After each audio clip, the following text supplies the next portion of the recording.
Radio Claret América presenta Sediento de ti, la palabra, fuente de vida, con el sacerdote misionero claretiano Tony Díaz. Reflexiones diarias del Evangelio. Aquí iniciamos.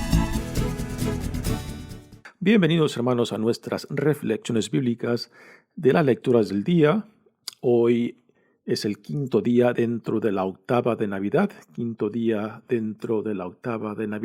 y aquí hace referencia a esto de la octava, simplemente a los 8 días después del día de Navidad, el día 25, en los cuales nos encontramos en tiempos de fiesta de la solemnidad de la encarnación de nuestro Señor Jesucristo.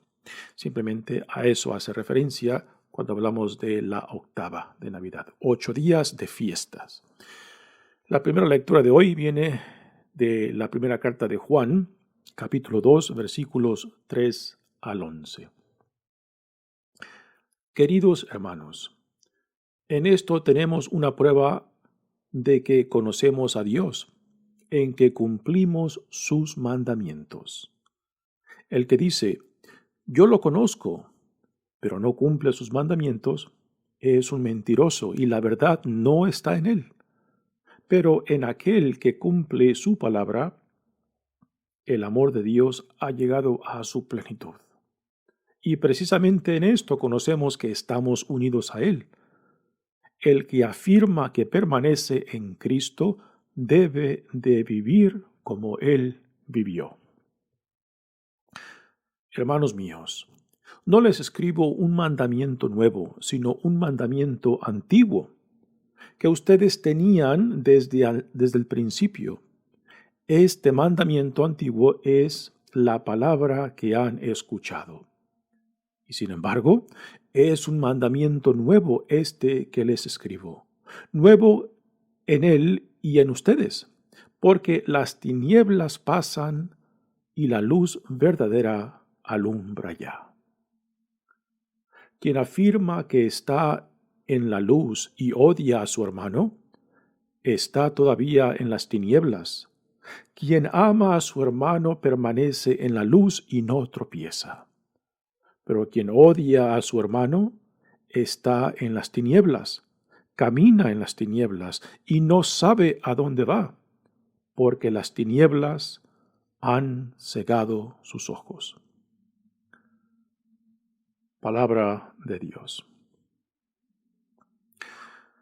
El salmo responsorial es el Salmo 95 y el responsorio es: cantemos la grandeza del Señor. Cantemos la grandeza del Señor. Cantemos al Señor un nuevo canto. Que le cante al Señor toda la tierra. Cantemos al Señor y bendigámoslo. Proclamemos su amor día tras día. Su grandeza anunciemos a los pueblos, de nación en nación sus maravillas. Ha sido el Señor quien hizo el cielo. Hay gran esplendor en su presencia, y lleno de poder está su templo. Cantemos la grandeza del Señor. El Evangelio de hoy viene de Lucas, capítulo 2, versículos 22 al 35. Transcurrido el tiempo de la purificación de María, según la ley de Moisés, ella y José llevaron al niño a Jerusalén para presentarlo al Señor, de acuerdo con lo escrito en la ley. Todo primogénito varón será consagrado al Señor, y también para ofrecer, como dice la ley, un par de tórtolas o 2 pichones. Vivía en Jerusalén un hombre llamado Simeón, varón justo y temeroso de Dios, que aguardaba el consuelo de Israel. En él moraba el Espíritu Santo, el cual le había revelado que no moriría sin haber visto antes al Mesías del Señor. Movido por el Espíritu, fue al templo y cuando José y María entraban con el niño Jesús para cumplir lo prescrito por la ley, Simeón lo tomó en brazos y bendijo a Dios, diciendo: Señor, ya puedes dejar morir en paz a tu siervo, según lo que me habías prometido, porque mis ojos han visto a tu Salvador, al que has preparado para bien de todos los pueblos, luz que alumbra a las naciones y gloria de tu pueblo Israel. El padre y la madre del niño estaban admirados de semejantes palabras. Simeón los bendijo y a María, la madre de Jesús, le anunció: Este niño ha sido puesto para ruina y resurgimiento de muchos en Israel, como signo que provocará contradicción, para que queden al descubierto los pensamientos de todos los corazones. Y a ti una espada te atravesará el alma. Palabra del Señor. Muy bien, damos comienzo a nuestra reflexión de las lecturas de hoy. La primera lectura, que viene de la primera carta de Juan, pues nos sigue recordando acerca de qué es lo que significa vivir en comunión tanto con Cristo y el prójimo, de que estas dos relaciones, tanto con Cristo y con el prójimo, están íntimamente conectadas y que no puede haber una relación con Cristo sin haber una relación también con la comunidad, hermanos y hermanas, con el prójimo, ¿no? Detrás de esta carta, particularmente de esta lectura de hoy, está el problema de una de las herejías de aquel tiempo, del docetismo, o también que está conectado con los gnósticos, quienes no aceptaban la humanidad de Cristo y solamente se enfocaban en su divinidad, y particularmente los que pues aceptaban las nociones gnósticas, que la palabra gnóstica significa conocimiento, y para estas personas el gnosticismo era simplemente un acto intelectual o especulativo de unión con Dios, que no tenía nada que ver con la vida física del ser humano. Así que la noción del pecado o la vida moral simplemente no tenía ningún sentido para ellos, que solamente el conocer a Dios era algo intelectual, algo misterioso, algo que solamente unos cuantos, unos privilegiados habían recibido, ¿no? Y detrás de esta carta de Juan, pues tiene en mente estas nociones de los gnósticos y los docetistas que negaban la humanidad de Cristo. Así que la carta dice: queridos hermanos, en eso tenemos una prueba de que conocemos a Dios, en que cumplimos sus mandamientos. Así que aquí viene el tema de la obediencia. Y por obediencia no significa algo legalista, como lo entendían, o por lo menos la forma en que pintan el Nuevo Testamento a los fariseos, de que eran legalistas, de que el cumplir con Dios era simplemente seguir la ley exteriormente, y que estaba desconectada con la vida interior de la persona y con la noción del amor, de la compasión y misericordia, ¿no? Lo cual yo creo que es una noción muy simplista de los evangelios acerca de los fariseos mismos, ¿no? Pero aquí el autor de esta primera carta de Juan, pues tiene el sentido, habla del tema de la obediencia, pero una obediencia que nace de la relación con Dios, de la intimidad con Dios. O sea, cuando uno tiene y entabla una relación de confianza, de intimidad, tanto con Dios como una persona, es la amistad, es el cariño, es el amor que nos une a esa relación, tanto con Dios y con el prójimo, lo que produce el sentido tanto de responsabilidad como de obediencia a ese amor, a esa relación, a esa amistad, ¿no? Y no es algo simplemente externo, sino que algo que está promovido por la relación que me une tanto a Dios como al prójimo, ¿no? Dice, el que dice, yo lo conozco, pero no cumple sus mandamientos, es un mentiroso y la verdad no está en él. Así que el conocer a Dios no es simplemente un acto intelectual, no es un proceso intelectual o especulativo, es algo relacional, y cuando estamos en relación tanto con Dios como con el prójimo, pues implica a la totalidad de la persona, no simplemente mi intelecto, ¿no? Así que el conocer a Dios significa aceptar sus mandamientos. ¿Y cuál es el mandamiento particular al cual se refiere el autor? Al amor, el mandamiento del amor. El mandamiento que está detrás de estas palabras es: amarás a Dios con toda tu alma, con todo tu corazón, con todas tus fuerzas, ¿no? Que es el primer mandamiento que tenemos en los 10 mandamientos, que es el mandamiento del cual se deriva después todo el resto de los mandamientos. Sin el amor a Dios, sin la experiencia, sin la relación del amor a Dios, pues el aceptar a lo que Dios nos manda, el aceptar la vida a la cual Dios nos propone en esa alianza, en ese pacto, pues es simplemente imposible de aceptar y de seguir y de imponernos en nuestras vidas.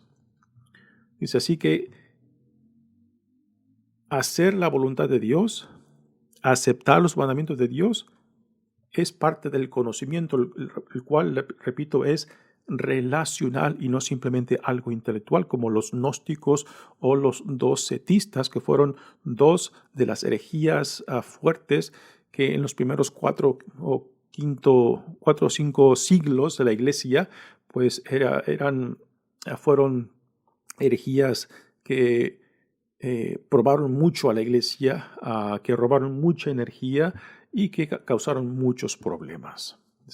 Pero en aquel que cumple su palabra, el amor de Dios ha llegado a su plenitud. O sea, es la relación con Dios de donde nos viene la plenitud de la vida. Es lo que Jesús mismo nos modela. Su relación con Dios pues manifiesta la plenitud de la vida como hijo amado de Dios. Y esto es lo que nosotros como discípulos somos llamados también a encarnar y vivir. Y ahora las siguientes palabras prácticamente resumen muy claramente lo que ha venido antes, cuando dice: el que afirma que permanece en Cristo debe de vivir como Él vivió. O sea, de que somos llamados a identificarnos y a vivir con esa misma actitud, con esa misma intimidad y confianza con Dios. El vivir como Él vivió no significa simplemente imitar. Ante todo, es enfocarnos en la relación de Cristo con Dios Padre y las actitudes dentro de esa relación y la confianza e intimidad de esa relación. Es obvio de que en cada uno de nosotros, pues, esta relación con Dios va a tener sus particulares matices, va a tener lo que es único y singular para nuestra relación por la persona que cada uno de nosotros somos, ¿no? Pero lo que queda clarísimo que lo que tenemos que imitar en Jesucristo es la confianza, la entrega, la obediencia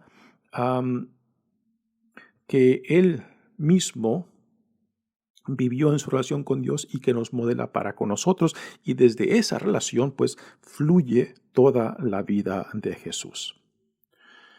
Después continúa la primera lectura diciendo: hermanos míos, no les escribo un mandamiento nuevo, sino un mandamiento antiguo.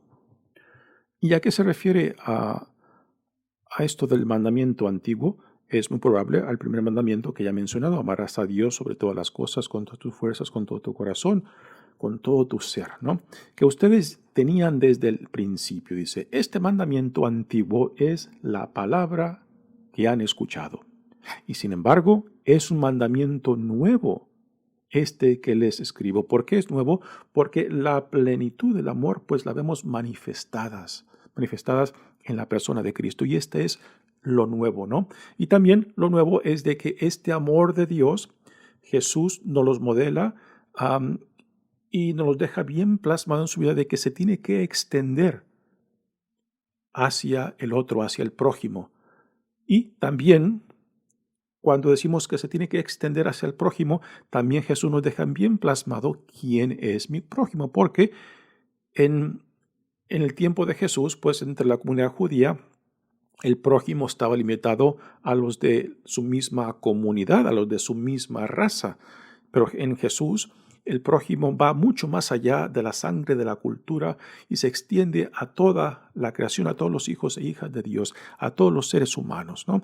Así que lo nuevo es de que Jesús nos deja bien claro en su vida quién es, o sea, a quién hago mi prójimo.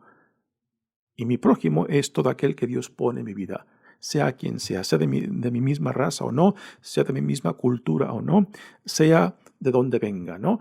A quien Dios me pone en mi vida es a quien soy llamado a ser mi prójimo, particularmente aquellos más necesitados, aquellos que quizás que para el mundo no cuentan para nada, que para Dios son valiosos, ¿no? Y es la postura del Dios encarnado en Jesucristo que toma la opción, la postura, se para desde la perspectiva de aquellos que son humildes, de aquellos que son pobres, de aquellos que no cuentan para el mundo, pero que para Dios son valiosos. Y esa es la postura, esa es la opción que Dios toma en Jesucristo de ver el mundo desde esa perspectiva, de los humildes, de los pobres, de los que para el mundo no cuentan para nada, repito, pero que para Dios son valiosos. Y es por eso somos llamados también a pararnos, a tomar la posición que Jesús mismo tomó y desde donde veía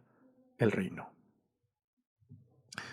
Dice, este mandamiento antiguo es palabra que han escuchado y sin embargo es un mandamiento nuevo este que les escribo, nuevo en él y en ustedes, porque las tinieblas pasan y la luz verdadera alumbra ya. Quien afirma que está en la luz y odia a su hermano, está todavía en las tinieblas. Nuevamente aquí, una forma muy bella, este autor hace la conexión entre el amor a Cristo, el amor a Dios, que tiene que manifestarse en el amor al prójimo.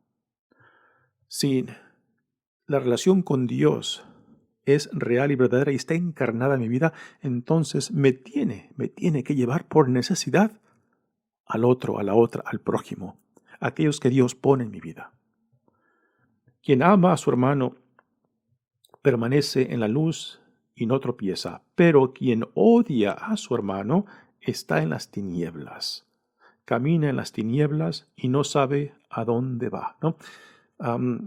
Utiliza palabras fuertes aquí, el quien odia, y por odio significa quien se separa, quien rechaza, quien no acepta, quien excluye, ¿no? Todo esto son connotaciones del significado del odio que aquí el autor está hablando. Así que el decir de que yo amo a Dios, de que yo vivo en la luz, pero vivo en enemistad, vivo en separación, vivo en rechazo, vivo en crear divisiones con otros, pues entonces estoy negando la luz que lo ilumina todo, la luz que ilumina tanto al bueno como al malo, la lluvia que cae tan sobre el bueno y como el malo, ¿no? Y este es el tipo de amor que Dios en Jesucristo nos ha revelado, ¿no? Que somos llamados a vivir esta relación con Dios más allá de la sangre, de la cultura, de la política, de todo aquello que en el mundo vemos como divisiones, como separaciones, para que busquemos lo común que nos une, de que somos hijos e hijas de un mismo Dios, de que somos hermanos en un solo Señor Jesucristo y que compartimos la única salvación que Dios nos ha dado en Jesucristo. Muy bien, pasamos ahora al Evangelio de hoy. Ya el niño Jesús ha nacido y ahora José y María pues van a cumplir con la prescripción judía de la purificación de María, 1, y después 2, la presentación del niño en el templo, ¿no? Y esto lo hacen porque José y María es una pareja, es una familia muy judía y aquí están llevando a cabo, están cumpliendo lo que la ley mosaica les dice sobre lo que tienen que hacer después de que la mujer pasa por un parto y después la presentación del primogénito, de los niños, a diferencia de las niñas, lo cual la ley hace una diferencia muy interesante, ¿no? Así que aquí María y José están cumpliendo estas prescripciones de la ley mosaica. Dice, transcurrido el tiempo de la purificación de María, según la ley de Moisés. ¿Y cuál es la ley de la cual habla? La ley de la cual hace referencia, pues la tenemos, por ejemplo, en el libro de Levítico, capítulo 12, donde dice, di a los israelitas, cuando una mujer conciba y dé a luz a un hijo, quedará impura durante 7 días, como en la impureza de menstruación. Si el flujo de sangre, el derrame de sangre, pues era visto como una impureza para las mujeres, y también cualquier persona que sufriera un derrame de sangre, una fuga de sangre, pues era vista como impura. ¿Por qué?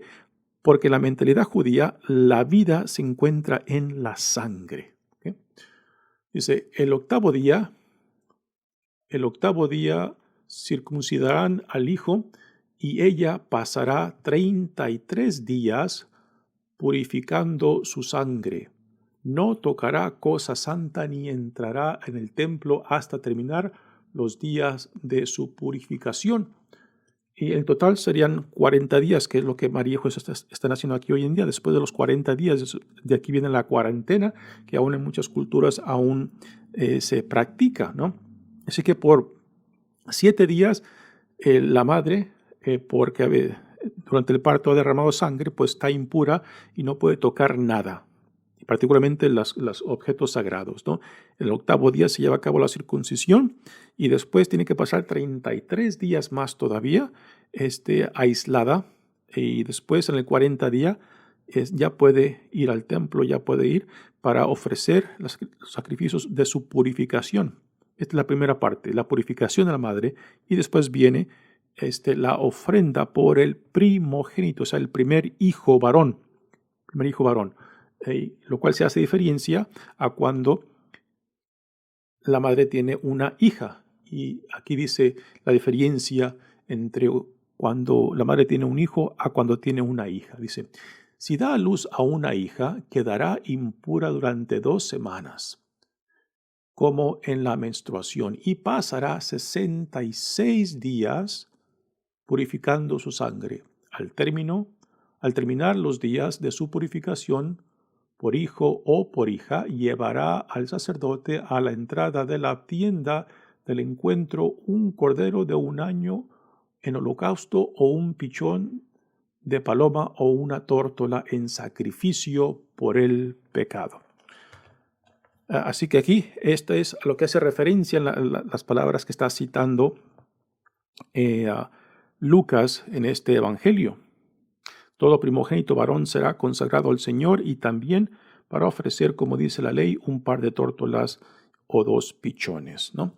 La parte del por qué se ofrece el sacrificio por los hijos, por los primogénitos, el primer hijo nacido, dice aquí en el libro del Éxodo, capítulo 13, dice, conságrame todos los primogénitos israelitas, el primer parto, lo mismo de hombres que de animales me pertenecen. Así que el primogénito de toda familia, particularmente los hombres de hombres y animales, le pertenecían a Dios. Y después, según la tradición, el primogénito era presentado al templo para decirle, Señor, tú no lo has dado, aquí te lo entrego. Y después, parte del rito, los padres pagaban una cantidad pequeña, simbólica, para rescatar a sus hijos de esa ofrenda de Dios, ¿no? Y todo esto estaba ritualizado. Aquí, en esta lectura, no se menciona la parte del rescate, ¿no? O sea, los padres llevaban y presentaban al niño, como diciendo, Señor, aquí te lo entrego porque tú no lo has dado. Y después pagaban una cantidad pequeña simbólica para decir, ok, y ahora, Señor, pues te lo compramos, ¿no? Es prácticamente el sentido de ese rescate cuando los padres entregaban una cantidad simbólica al sacerdote que llevaba a cabo el ritual para que les regresara el niño, ¿no? Muy bien, pues esto es lo que María y José están haciendo, pero un detalle de interés es lo que ofrecen en ofrenda por este niño, pues ofrecen un par de tórtolas. Y esto es muy significante porque nos dice de que María y José era una familia pobre. Porque si no fueran pobres, si hubieran tenido más, una mejor situación económica, pues hubieran ofrecido un cordero, lo cual era mucho más caro. Pero dice aquí que ellos presentaron solamente un par de tórtolas, lo cual era lo mínimo que una familia podría ofrecer por el primogénito. Y así que esto nos dice bien claro de que la familia sagrada, la familia de María y José, pues era una familia pobre, ¿no? Y en esto nos damos cuenta de que Dios se encarna en una familia pobre. Y aquí viene, o sea, la opción que Dios toma en cómo se encarna, que también nos dice mucho acerca de Dios, que al optar por hacerse uno con nosotros en la realidad de una familia pobre, desde esa pobreza, desde esa sencillez, pues entonces Dios ve la realidad nuestra, la realidad del mundo, ¿no? Y por eso, al decir de que somos cristianos, pues estamos llamados también a seguir los pasos de aquel que se hace uno con nosotros, de tomar también esa postura, de ver el mundo, de ver el reino desde esa opción que Dios ha tomado, desde la familia sagrada que era pobre, que era humilde. Y desde esa postura Dios nos ve a nosotros. Dice, vivía en Jerusalén. Ahora se nos introducen también ahora dos personajes. Uno de ellos es Simeón y la otra persona que se nos introduce será Ana, profetisa, que escucharemos de ella mañana. Pero hoy escuchamos acerca de Simeón, que el Señor le había dicho lo siguiente. Vivía en Jerusalén un hombre llamado Simeón, varón justo y temeroso de Dios, que aguardaba el consuelo de Israel. En él moraba el Espíritu Santo, el cual le había revelado que no moriría sin haber visto antes al Mesías del Señor. Movido por el Espíritu, fue al templo y cuando vio a José y María que entraban con el niño Jesús para cumplir con el propósito de la ley, Simeón lo tomó en brazos y bendijo a los dos diciendo. Así que imagínense, ¿no? Quizás nadie más se enteró de esto, ¿no? De que este profeta Simeón, quizás nadie lo reconocía, nadie sabía nada de él, pero en el anonimato, pues este hombre se convierte en instrumento de Dios para José y María, para revelarles el plan de Dios, que parece que tampoco ellos tenían una noción muy grande de lo que Dios tenía preparado, ¿no? Así que estas palabras de Simeón pues les cae en cierta manera como con agua fría al darse cuenta de que lo que Dios tiene en mente pues es mucho, mucho más grande de lo que ellos pensaban, ¿no? Y pensar de que todo esto se lleva a cabo prácticamente en el anonimato de este profeta Simeón, que casi podemos decir de que quizás nadie lo tomaba en cuenta, pero que es profeta de Dios.